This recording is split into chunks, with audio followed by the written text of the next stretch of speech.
Alors, tout est nouveau de toute façon dans cette voiture, puisque c'est une toute nouvelle plateforme, toute nouvelle architecture, et également l'intérieur complètement revu, avec un gain de place vraiment très très important pour les passagers avant, mais surtout pour les passagers arrière. Ça a complètement été revu la disposition, et ça c'est notamment grâce à ce nouveau tableau de bord qui est beaucoup plus compact, et l'intégration des écrans qui regroupent énormément de fonctions digitales, moins de fonctions physiques. On a divisé par 2 le nombre de boutons.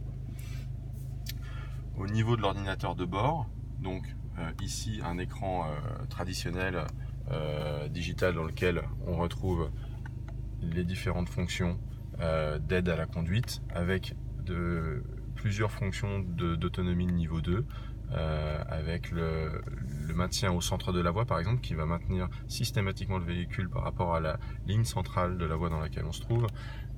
Le régulateur de vitesse devient non plus adaptatif mais intelligent. Il va s'adapter au flux de circulation, mais aussi grâce à la lecture des panneaux. On voit qu'il y a le petit panneau 80 km/h. Il va pouvoir s'adapter à la nouvelle législation par exemple, et adapter la vitesse automatiquement aux panneaux, aux lectures des panneaux qu'il y a sur le bord de la route. Donc ça c'est une grande nouveauté sur la Focus. Toutes ces technologies de régulateurs adaptatifs sont également liées à la détection des obstacles, au freinage autonome, qui inclut la détection des piétons, mais aussi la nouveauté, c'est la détection des cyclistes. Et donc la voiture va pouvoir freiner d'elle-même si le conducteur ne voit pas un cycliste sur la route, par exemple, va pouvoir prendre le relais et freiner automatiquement. Après, il y a énormément d'aide aussi à la conduite liée aux angles morts, à la détection de véhicules que l'on ne voit pas et qui arrivent dans un périmètre de 40 mètres par exemple lorsqu'on recule d'une place de parking. C'est ce qu'on appelle l'alerte de circulation transversale et qui permet d'avertir le conducteur qu'il y a éventuellement un danger.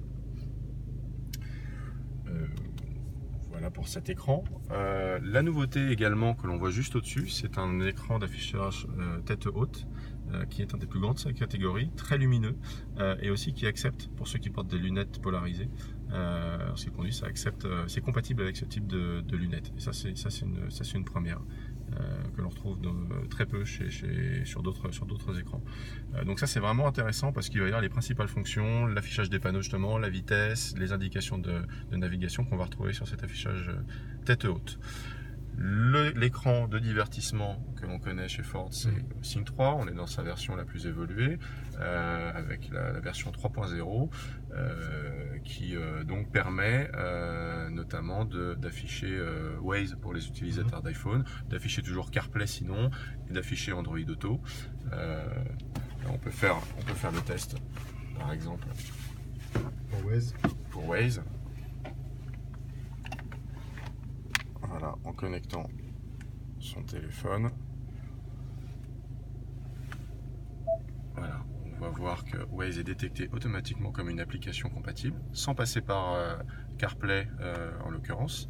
Et il va suffire de cliquer dessus pour arriver sur Waze, avec vraiment l'expérience utilisateur identique à celle de l'application qu'on peut retrouver sur son téléphone habituellement. Donc on ne sera pas du tout dépaysé. On aura une utilisation vraiment complètement similaire à ce qu'on peut avoir jusqu'à présent. Il y a même d'ailleurs les publicités qui vont s'afficher. Comme sur le téléphone. Comme sur le téléphone. Exact.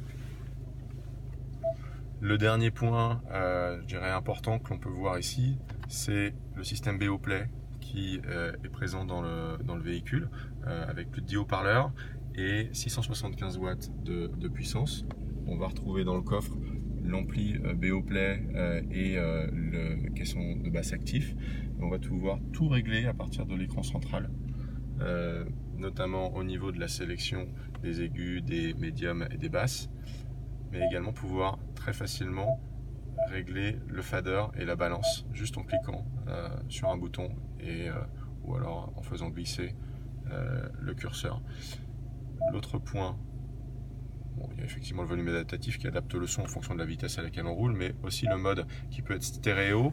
On est plus sur un mode Wi-Fi ou surround, qui est plus un mode presque cinéma pour un son plus enveloppant, mais peut-être moins hi-fi pour ceux qui sont vraiment fan de... Et est-ce qu'il y a la fonction comme sur la Mustang où il y a juste le son pour le conducteur?